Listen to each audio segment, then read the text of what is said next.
सास संगत जी प्यार नाल कहना धन निरंकार जी। सास संगत जी कैसे हैं आप सभी?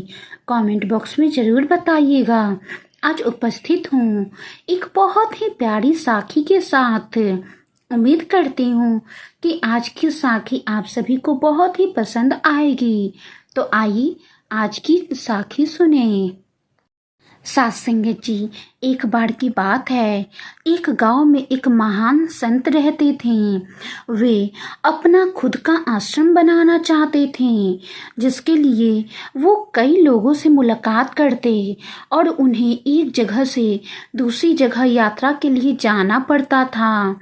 इसी यात्रा के दौरान एक दिन उनकी मुलाकात एक साधारण सी कन्या वसुधरा से हुई। वसुधरा ने उनका बड़े ही हर्ष से स्वागत किया और संत के कुछ समय कुटिया में रुककर विश्राम करने की याचना की।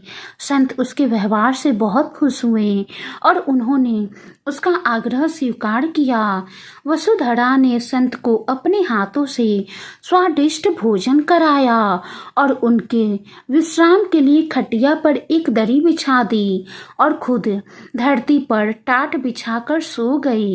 वसुधरा को सोते ही नींद आ गई। उसके चेहरे के भाव से पता चल रहा था कि वसुधरा चैन की सुखद नींद ले रही है।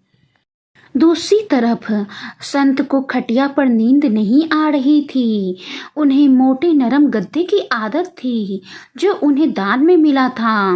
वो रात भर चैन की नींद नहीं सो सकी और सोचती रहें कि वसुधरा कैसे इस कठोर जमीन पर इतने चैन से सो सकती है। सास संगत जी, दूसरे दिन सुबह होते ही संत ने वसुधरा से पूछा कि तुम कैसे इस कठोर जमीन पर इतने चैन से सो रही थी।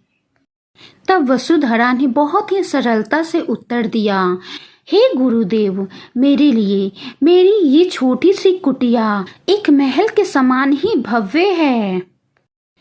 इस कुटिया में मेरे श्रम की महक है। अगर मुझे एक समय भी भोजन मिलता है तो मैं खुद को भाग्यशाली मानती हूँ। जब दिन भर के कार्यों के बाद मैं इस तरह पर सोती हूँ तो मुझे माँ की गोद का आत्मीय एहसास होता है। मैं दिन भर के अपने सत्कर्मों का विचार करते हुए चैन की नींद सो जाती हूँ। मुझे एहसास भी नहीं होता कि मैं इस कठोर धरा पर हूँ। सास संगत जी, ये सब सुनकर संत जाने लगे।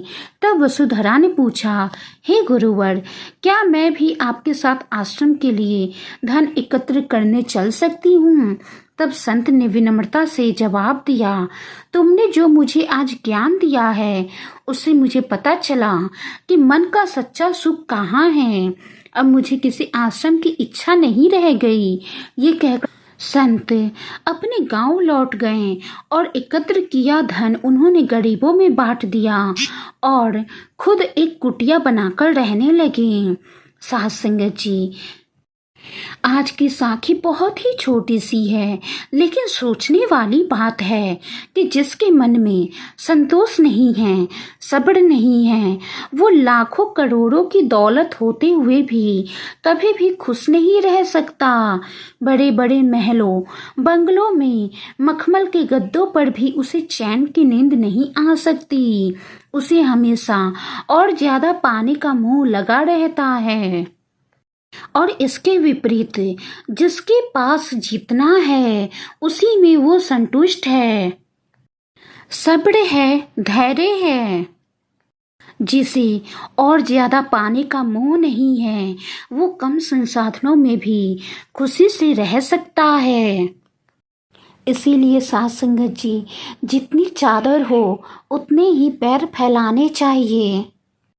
उससे ज़्यादा पैर फैलाने की कोशिश करेंगे तो वही होगा, हमारे मन में असंतोष का जन्म होगा। हमारे मन का सब्र खत्म हो जाएगा और ज़्यादा से ज़्यादा पाने की इच्छा जागृत हो जाएगी। इच्छा जागृत होने के बाद भी हमें लाखों करोड़ों की दौलत क्यों ना मिल जाए, फिर भी हम खुश नहीं रह सकते।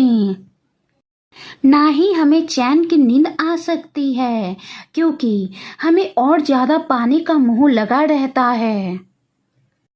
साथ संगत जी, मेहनत करें, मेहनत के अनुसार फल मिलता है और मेहनत के अनुसार ही पैर फैलाना चाहिए और हमेशा सब्र, संतोष और धैर्य से काम करना चाहिए।